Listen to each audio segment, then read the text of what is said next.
Welcome back. It is Friday, November 10th in the NBA. My 5 favorite picks are on the way. Let's dive into a recap from yesterday, a 1-1 day, and it was a frustrating one because it should have been a 2-0 day. Giannis is over in points. I don't care what line you took it at. The man dropped, I think, 54 points. He crushed it. Now, we did have Trae Young over 20-plus points and 10 assists. If you took his points over, his points plus assists over, which were my 2 pivots, those smacked. He dropped over 40 points, only gets us 8 assists, whatever. But it is Friday. Day 1 of the ladder challenge will be posted later on today. And before we dive into that, I do want to talk about DubClub. If you are new, you can get all our plays early. I post them normally about 90 minutes before these videos goes live, and you get the best lines possible. Look, the lines move. We have a ton of people in the DubClub, so definitely join it. You can get access to our Discord, which is a lot of fun. You also get all the plays early, that not just for NBA, for NFL, college football, any other sport. You get all our plays early. You can definitely check that out. It's only $5.99 a month. I mean, that's less than the price of a coffee in some places. So definitely check it out. Top link in the description. Join the DubClub. But let's dive into our picks. I'm going to start pick number 1. As I said, the ladder challenge is returning, and we're playing it for 1 unit. Now, I saw a bunch of comments that are really confused, so I want to kind of elaborate on this before we dive into the other picks. When I say one unit, I'm not saying put 1 unit on each individual leg. Let's say today's is, 4 legs, not putting 1 unit on a minus 500 play, but 1 unit on the whole thing combined. So some people are confused about units and what that is. That's a standard bankroll management term. Let's say you put $100 on every single play. I suggest putting $100 on day 1 of the ladder challenge, posted later, plus an additional $10 that we can roll over and have fun with. If you remember last ladder challenge, we got all the way up to day 5. So we went 4-1 on our ladder challenge plays. We're up over 3 units, but we lost obviously the rollover, which is going to be tough to hit 10 straight, but by putting a unit on each of them, we just have to hit a couple legs and we're going to walk away pretty profitable almost every single time. So definitely, if you want to make sure, put 1 unit on the whole parlay plus an extra $10, whatever your unit size is. You do you. It's your guys' money, so do whatever you want with it. But let's dive into the 4 picks though that we got for the day today, plus the ladder challenge, which I will post later on today. The first one is going to involve this guy, Mr. Anthony Edwards. I like his over 26.5 points, minus 105 on DraftKings. Now, personally, this was one of my favorite plays of the day. I would play this at 27.5. I think Ant absolutely destroys this line, probably scores 30 tonight, as they were in San Antonio taking on the Spurs. And you look at over the last 5 games, Ant has been a beast. The last 5 games, he's been he's been a beast. I don't need to say that, but he scored 31, 24, 31, 38, and 26 points on 21, 16, 19, 25, and 22 field goal attempts. Hey, look at the field goal attempts, nearly 20 in almost every single one of those games. He's had a couple of those games where it was a blowout. Heck, the last game against the Pelicans, they're up by like 25 the whole fourth. They still kept him out there. I don't know why, but I don't really think the Timberwolves care at this point. But we've seen when you go on the road, you normally have to rely on your stars a little bit more. And this is a great matchup for him because in the 2 games on the road this season, Edwards, 26 points and 31 points, but on 8 of 27 and 13 of 21 field goal attempts. Look, he played 38 minutes in each game. And if we get 20 plus field goal attempts from Anthony Edwards, I'll take my chances there with him getting to the free throw line, just attacking the Spurs defense, which is not honestly that good. And I actually think the Spurs can keep this game close. They are 6.5 point underdogs. I know a lot of people are going to be on the Timberwolves. They're the better team than the Spurs. I'm not ashamed to admit that. But the Spurs, I think, playing at home, you rarely see home teams get blown out, which is why when we get to the ladder challenge, I'm not really going to be taking a lot of guys on the road that are role players. If they're stars or something like that, like Anthony Edwards, 20 plus points, I'd put it in the ladder, but it's probably like minus 600, minus 700. So I don't really want to bet a guy for 20 plus points at that line, but this is still a guy in Ant-Man that I really do have confidence in. The Spurs haven't been competitive their last 2 games, returning back home. I think this is a close one, and it's Ant's last 5 games for San Antonio. It's kind of cooked him. He scored 49, 9, 34, 18, and 33 points on 28, 15, 21, 18, and 25 field goal attempts. Look, in the 2 games that D'Angelo Russell was not on the Timberwolves roster or was inactive, he scored 49 and 33 points. As you guys mostly know, D'Angelo Russell is not on their team. He's on the Lakers team, but when he was there, it was more of a 3-headed attack. D'Lo had the ball in his hands a ton. Cat got his usage, and then Ant was kind of, the second or third guy first some nights. So in the games where you saw Ant as the number 1 guy or number 2 guy, which he's the number 1 guy pretty clearly now,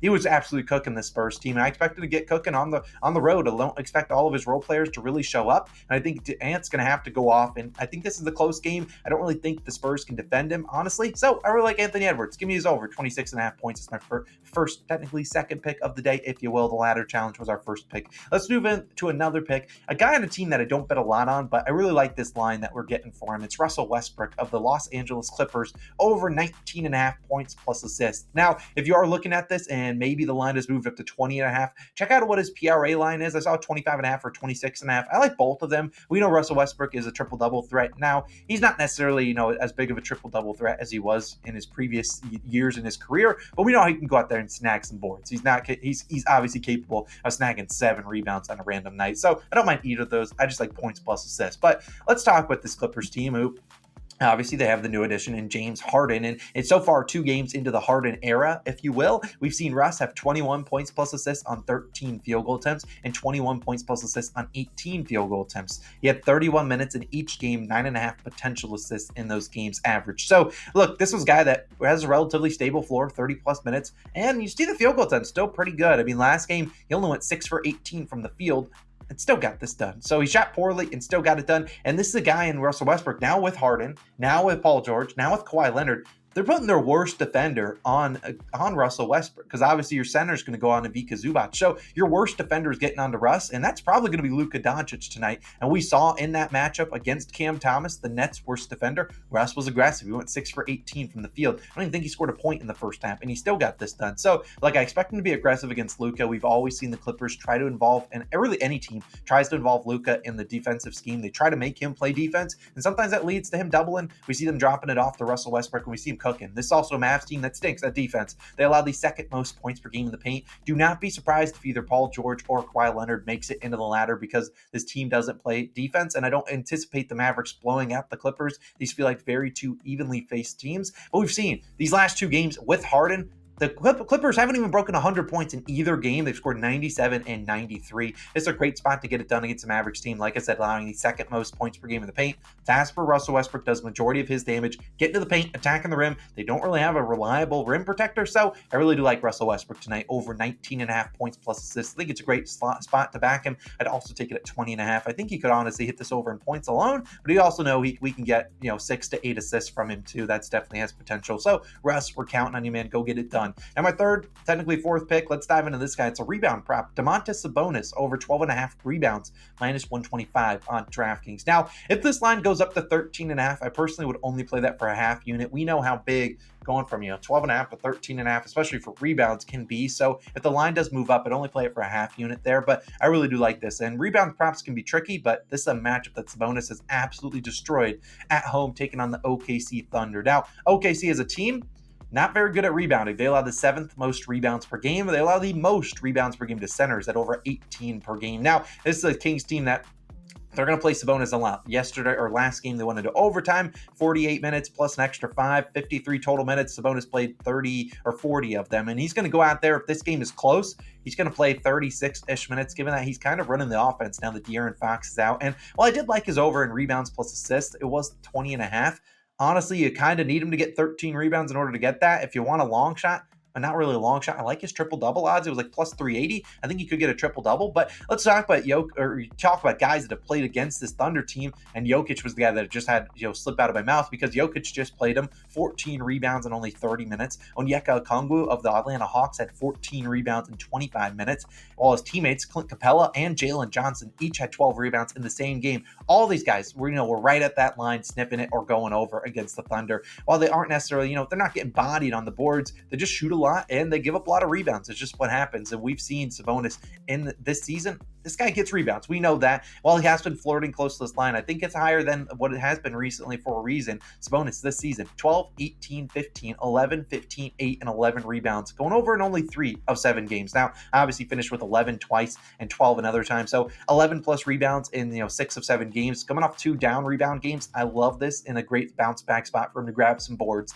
against the Thunder. You look at Sabonis' last 8 games versus OKC. I don't know if it's a revenge game or what pisses him off about him, but 15.5 rebounds per game, 13 rebounds, aka hitting this over, all 8, 14 rebounds in 6 of 8, and 16 rebounds in half of those games, 4 of 8. So, this is just a matchup that Sabonis has absolutely grubbed on the board, just snagging all of them.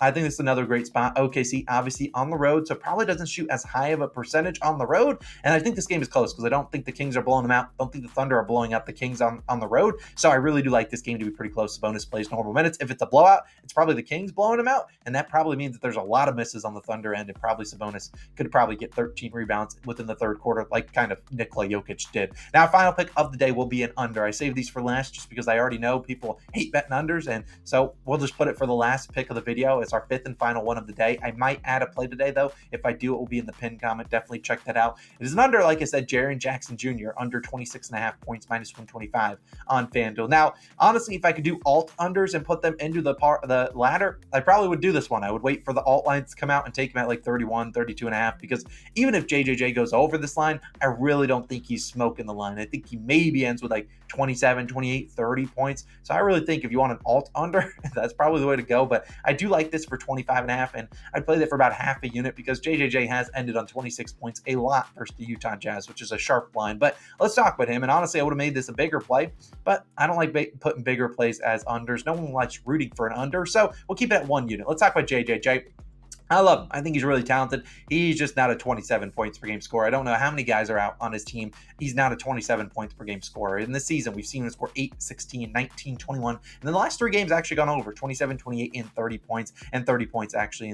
So you look at him, he's under in 4 of 8. He's shot, below. Well, you look at the last couple games, he shot 64, 61, and 50% these last 3 games when he's gone over. Sure, if I come out here and tell you, hey, Jaren Jackson Jr. shooting 60% tonight, yeah, I wouldn't take the under knowing that info, but what are the odds he continues to shoot above 50%, above 60% in some of these games? Not very likely. This is JJJ, a guy that shoots a lot of threes, and while this isn't, the best matchup on paper for him against the Jazz, I wish Walker Kessler was out there. I still think they can defend him decently, and we've seen in his career, JJJ, 46.7% from the field, 35% from 3. We saw him face the Utah Jazz earlier this year. He scored 19 points on 5 of 17 shooting. John Collins was the main defender in that one. I imagine John Collins is the main guy here, and I just think at the end of the day, Utah on the road in their final game of a road trip, plus Memphis, dire need of wins. They're like 5-point favorites. Would not surprise me at all if this game is an absolute blowout. No, it wouldn't, because the Jazz, they sometimes just don't show up on the road. Your 4th straight game on the road before you go back home. I believe they play their next game at home on Sunday. Don't quote me on that.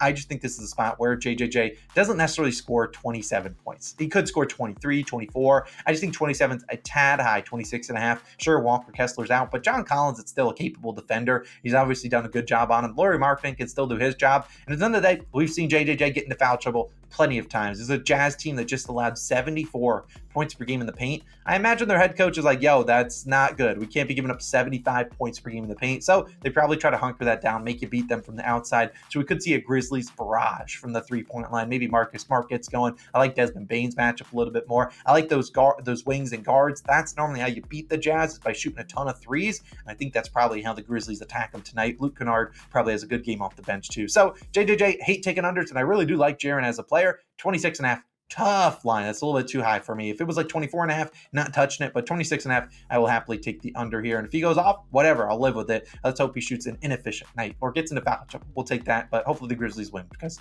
I don't want their fans angry at me. So those are 5 favorite picks of the day. Ladder challenge day 1. We will restart that, play it for 1 unit plus an extra $10. Shall be later on today, probably by noon Eastern time. You'll probably see that. I'll link it in the pinned comment. If you want to join the DubClub, I'll put the link on the screen if you want to go show it some love. You get all their plays early. It's only $5.99 a month. Best deal on the planet. Super cheap. You get all the lines. It will pay for itself probably, and less juice on most of the plays. So I'm Austin. I'm signing out. I'll see you guys back again in the next one. We'll have some other videos going live later on today, so definitely go check them out. Show them some love. I'm signing out. I'll just go 5-0. See you in the ladder challenge video. See you then. Peace.